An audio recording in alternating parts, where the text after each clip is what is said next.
এ কি গো, এই শরীর নিয়ে তুমি আবার কোথায় যাচ্ছ? কোথায় আর যাব, কাজেই যাচ্ছি। তাই বলে এত জ্বর নিয়ে তুমি কাজে যাবে? এছাড়া আর উপায় কি বলো? আজ ফুলের অনেক অর্ডার আছে, সময় মতো সেগুলো বাজারে না পৌঁছতে পারলে খুব ক্ষতি হয়ে যাবে। জলিল আর রেহানা যখন কথা বলছিল তখনই তাদের মেয়ে লিলি এসে বলল, বাবা, ও বাবা, তোমাকে এই জ্বর নিয়ে কোথাও যেতে হবে না।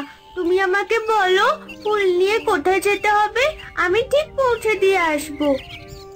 না রে মা, তুই পারবি না, অনেক ফুল একসাথে নিয়ে যেতে হবে। ধুর, তুমি কিচ্ছু জানো না, আমি ঠিক পারবো। ও মা, বাবাকে বলো না। মেয়ে তো ঠিক কথাই বলেছে, এই শরীর নিয়ে তোমাকে কোথাও যেতে হবে না। কিন্তু আর কিন্তু কিন্তু করো না তো বাবা। মা, আমাকে তুমি ঝুড়িটা দাও দেখি, আমি আগে বাগান থেকে ফুলগুলো নিয়ে আসি। লিলির কথায় তার মা তাকে ঘর থেকে ঝুড়ি এনে দিল। সাথে সাথে লিলিও বাগানের দিকে রওনা হলো।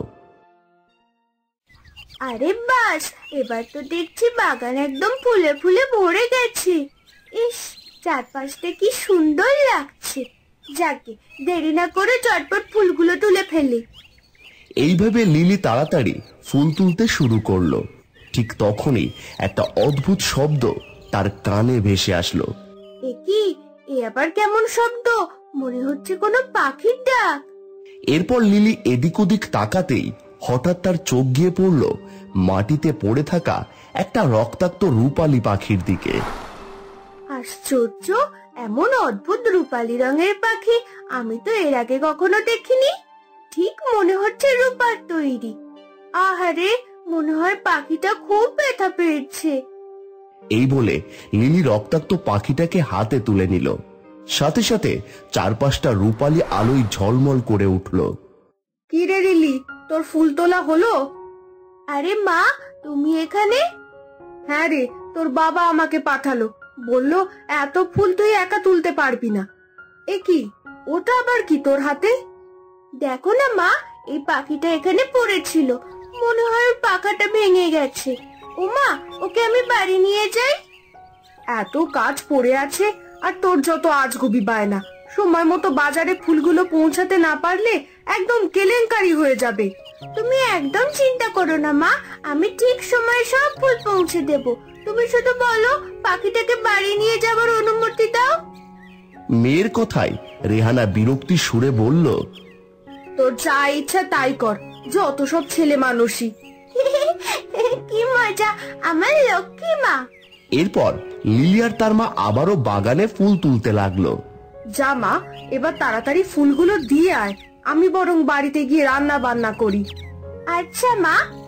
রেহানা চলে যেতেই লিলিও ঝুড়ি ভর্তি ফুল নিয়ে বাজারের দিকে রওনা হলো। লিলি, তুই বাজারে? হ্যাঁ চাচা, বাবার গায়ে খুব জ্বর, তাই তো বাবা আসতে পারেনি। ও আচ্ছা, কালকে কিন্তু আরো বড় একটা অর্ডার আছে।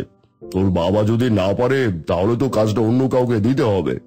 না না চাচা, আপনি কাজটা অন্য কাউকে দেবেন না, আমি তো আছি, আমি ঠিক দিয়ে যেতে পারবো। ঠিক করে বল, অতগুলো ফুল তুই আনতে পারবি তো?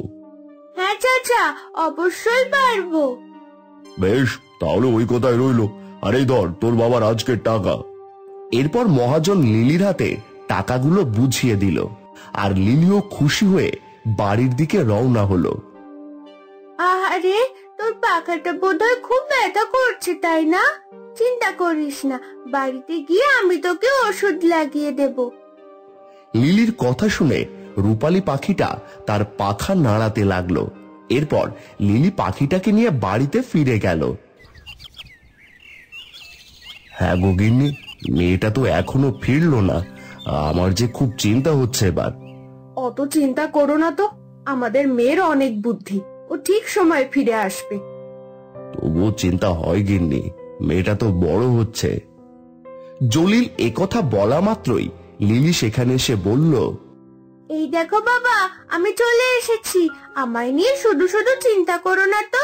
আর এই ধরো তোমার আজকের টাকা। দেখলে তো, বলেছিলাম না আমাদের মেয়ের মাথায় অনেক বুদ্ধি। জানো মা, মহাজন চাচা কাল আরো অনেক ফুলের অর্ডার দিয়েছে। এই দেখো বাবা, এখানে সব লেখা আছে। এই বলে লিলি তার বাবার দিকে একটা কাগজ এগিয়ে দিল। এ কি, এ তো দেখছি অনেক ফুলের অর্ডার। হ্যাঁ রে মা, তুই এত ফুলের অর্ডার কেন নিলি? কেন বাবা, বেশি বেশি ফুল বিক্রি করতে পারলে আমাদেরই তো লাভ। তা না হয় বুঝলাম, কিন্তু এতগুলো ফুল তুই কি করে সেখানে পৌঁছে দিবি বলতো? আচ্ছা বেশ, কাল না হয় আমিও যাব তোর সাথে। একদম না, তোমার ওখানে যাওয়া হবে না। আগে নিজের শরীর ঠিক করো, আর এসব নিয়ে চিন্তা করো না, আমি একাই সব পারবো। কথাটা বলে লিলি নিজের ঘরে চলে গেল। হিরে রূপালী পাখি, আমার ওড়না পেঁচিয়ে তোর পাখাটা দেখছি আগের চেয়ে অনেক ভালো হয়ে গেছে। দুটো দিন যাক, দেখবি তুই আবারও আকাশে উঠতে পারবি। লিলির কথা শুনে রূপালী পাখি আবারও তার পাখা নাড়তে লাগলো। তখনই রেহানা সেখানে এসে বলল, এই নে মা, ভাতটা খেয়ে নে, কালকে আবার অনেক ধকল যাবে তোর উপর। আজ আর রাত না জেগে তাড়াতাড়ি ঘুমিয়ে পড়। হ্যাঁ মা, ঠিক বলেছো, আমি পাখিকে খাইয়ে তারপর খাচ্ছি। এই হয়েছে তোকে নিয়ে যত জ্বালা, দুদিন পর পর একে তাকে তুলে আনবি বন বাদার থেকে। হ্যাঁ রে, এদেরকে পুষে তোর কি লাভ বল দেখি? সব কি আর লাভ ক্ষতির হিসেব দিয়ে চলে নাকি মা? তাছাড়া দেখছো না পাখিটা কেমন ব্যথা পেয়েছে? এমন করে যদি কোনো মানুষ ব্যথা পেত, তুমি কি তাকে সাহায্য না করে ছাড়তে পারতে? অত শত জানি না বাপু, যত সব উটকো ঝামেলা। মানুষ আর পাখি কি এক নাকি? কেন এক না মা? সবাই তো ওই আল্লাহরই সৃষ্টি। আমার ঘাট হয়েছে, তোর সাথে কথায় আমি পারবো না, যা ইচ্ছা তাই কর। এই বলে রেহানা ঘর থেকে বেরিয়ে গেল আর লিলি পাখিকে খাওয়াতে খাওয়াতে বলল, দেখলি তো মাকে কেমন কথায় হারিয়ে দিলাম। নে নে, তাড়াতাড়ি খা, কাল আবার আমাদের অনেক কাজ আছে। কি রে, থাকবি তো আমার সাথে? লিলির কথায় রূপালী পাখিটা যেন ঘাড় নেড়ে সম্মতি জানালো।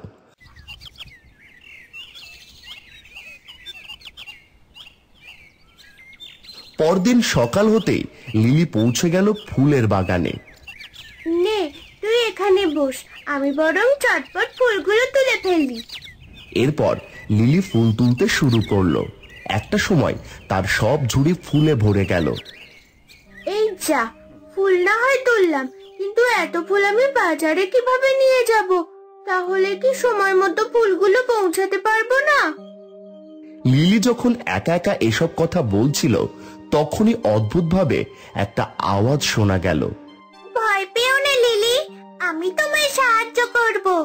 এ কি, কে কথা বললো? আশ্চর্য, আমি এসব কি শুনছি? এই যে লিলি, আমি কথা বলছি, আমি তোমার রূপালী পাখি। ওরে বাবা, এ কি করে সম্ভব? পাখি আবার কথা বলে নাকি? হ্যাঁ লিলি, পাখিরাও কথা বলে। তাছাড়া আমি কোনো সাধারণ পাখি নই, আমি হলাম পাখি রাজ্যের রাজকুমারী। শয়তান জাদুকর আমাকে এই পৃথিবীতে এনেছে। এই বলে রূপালী পাখি এক বিশালাকার ধারণ করলো। এই দেখে লিলি অবাক হয়ে বলল, কি, এ আমি কি দেখছি? অতটুকু পাখি হঠাৎ এত বিশাল আকার ধারণ করলো কি করে? ভয় পেও না লিলি, আমি চাইলে সবকিছু করতে পারি। তুমি আমার ভাঙা পাখা ঠিক করেছো, আমি তোমার কাছে কৃতজ্ঞ। তাই পাখি রাজ্যে ফিরে যাওয়ার আগে তোমাকে সাহায্য করতে চাই। কিন্তু তুমি আমায় কিভাবে সাহায্য করবে? তুমি তোমার ফুলের ঝুড়িগুলো নিয়ে আমার পাখায় চড়ে বসো, আমি তোমায় তোমার গন্তব্যে পৌঁছে দিচ্ছি। কথাটা শুনেই লিলি আনন্দে লাফিয়ে উঠল। সত্যি রূপালী পাখি, তুমি আমায় সাহায্য করবে? হ্যাঁ লিলি, নাও এবার তাড়াতাড়ি উঠে পড়ো দেখি। রূপালী পাখির কথায় লিলি তার ফুলের ঝুড়িগুলো নিয়ে রূপালী পাখির পাখায় চড়ে বসলো। এরপর রূপালী পাখা উড়ে উড়ে লিলিকে বাজারের সামনে পৌঁছে দিল। ওই যে লিলি, তোমার গন্তব্য চলে এসেছে।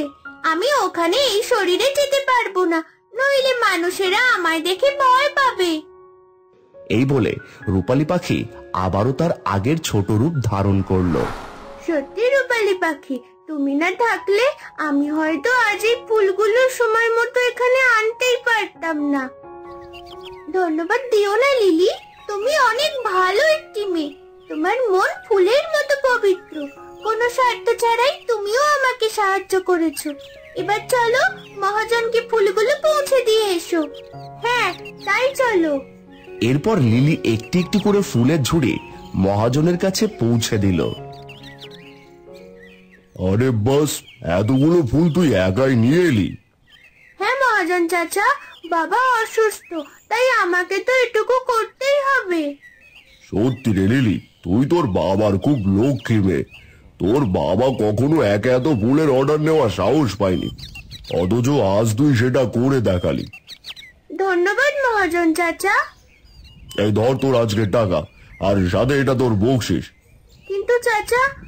আরে রাখ রাখ, আর হ্যাঁ, কালকেও কিন্তু তোকে ঠিক এত ফুলই এনে দিতে হবে। কি পারবি তো? হ্যাঁ চাচা, এখন আমি সব পারবো। এই বলে টাকা নিয়ে লিলি রূপালী পাখিকে নিয়ে সেখান থেকে চলে এলো। কিছু দূর আসতেই রূপালী পাখি আবারও তার বিশালাকার ধারণ করলো। এসো লিলি, তুমি আবারও আমার পাখায় চড়ে বসো। আমি তোমায় তোমার বাড়িতে পৌঁছে দিচ্ছি। বেশ, তাই চলো। এরপর লিলি আবারও রূপালী পাখির পাখায় চড়ে বসলো। কি বলিস রে মা, অতগুলো ফুল তুই একাই দিয়ে আসলি? হ্যাঁ বাবা, এই দেখো, মহাজন চাচা খুশি হয়ে আমাকে বকশিশও দিয়েছে। কিন্তু অতগুলো ফুলের ঝুড়ি এত অল্প সময়ে তুই কি করে পৌঁছে দিলি বলতো?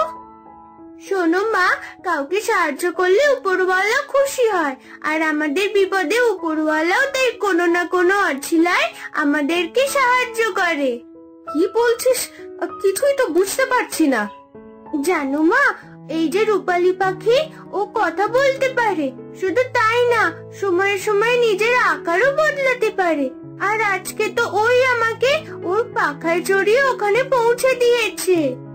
মেয়ের কথায় জলিল আর রেহানা অবাক হয়ে গেল আর বলল, কি সব যাতা বলছিস? পাখি কি কখনো মানুষকে পৌঁছে দিতে পারে? হ্যাঁ মা, অবশ্যই পারে। বিশ্বাস না হলে এক্ষুনি দেখাচ্ছি। রূপালী পাখি, দয়া করে তোমার বিশাল আকার রূপটি দেখাও। লিলির কথায় রূপালী পাখি কিছুতেই তার আকার পরিবর্তন করলো না। সেই দেখে রেহানা বলল, যত সব আজগুবি কথা। শোন লিলি, ওসব বইয়ের গল্পই হয়, বাস্তবে হয় না। বিশ্বাস করো মা, আমি সত্যি কথা বলছি। হয়েছে, এবার খেতে চল। পাখিটাকে বাড়িতে রাখার যত ফন্দি, আমি কি আর বুঝি না?